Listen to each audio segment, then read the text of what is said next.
મારું નામ ગાયત્રીબેન જયેશભાઈ રાવલ છે। મારી ઉંમર 53 વર્ષની છે। દરિયાપુર વાડી ગામ પુનિતપુર। પહેલાં મારું ઓપરેશન થઈ ગયેલું હતું। ગાદી મારી ખસી ગઈ હતી અને ત્રીજો અને પાંચમા મણકાની જે નસ હતી ને દબાઈ ગઈ હતી। તો પછી ઓલરેડી મારું ઓપરેશન કરાયું। એ વખતે ગાદી જગ્યાએ લાવીને પ્લેટ મૂકી દીધી અને નસ ખોલી કાઢી।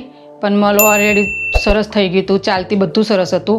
પણ 5 વર્ષ પછી મારું સીડી ઉપરથી હું પડી ગઈ એટલે મારા બધા જ મણકા ફ્રેક્ચર થઈ ગયા હતા। પહેલાં મને સૌથી તો મારા કમરનો દુખાવો હતો, એ ગાદી ખસી ગઈ હતી એનો દુખાવો હતો। એ 2 વર્ષ પહેલાંથી 2 વર્ષ સુધી રહ્યો। બસ રાતે શું આમ ચાલું તો કશું કોઈ તકલીફ નહીં, પણ નીચે બેસું તો ઊભું ન થવાય અને સીધી ઊંઘી જાઉં તો ઊંઘાય નહીં મારાથી। એ જ તકલીફ હતી બસ। મને ચાલવામાં થોડી તકલીફ પડતી હતી અને સીડીમાં ચડવાની પણ તકલીફ પડતી હતી। આમ નીચે વાકું નમીન વસ્તુ લેવું હોય તો પણ તકલીફ તો પડતી જ હતી, પણ ધીમે ધીમે બધું કામ કરતી હતી।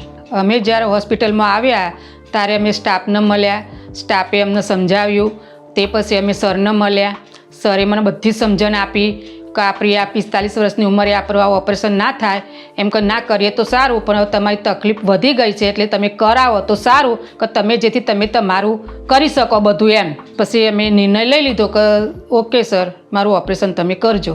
મારું ઓપરેશન સ્ક્રૂ પ્લેટથી થઈ ગયું છે અને 12/1/2021માં થઈ ગયું, પણ સારું હતું।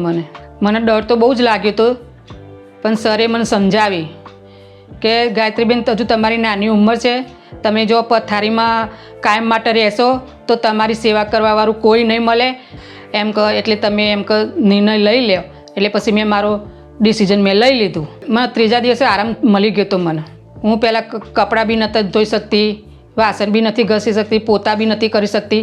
અત્યારે ટોટલી બધું જ હું ઊંચા પાટલા પર બેસીને વાસણ બી ઘસું છું, કચરા પોતા બી કરું, સાફ સફાઈનું કામ કરું, નીચે બેસીને કબાટો બધું દિવાળીનું બધું કમ્પ્લીટ કામ કરી શકું છું। મને અત્યારે કોઈ તકલીફ નથી। હું મારી હોટલે બેસું છું, ટોટલી 3 કલાક તો કમ્પ્લીટ હું બેસી શકું છું અને હું બધું જ કામ કરી શકું છું।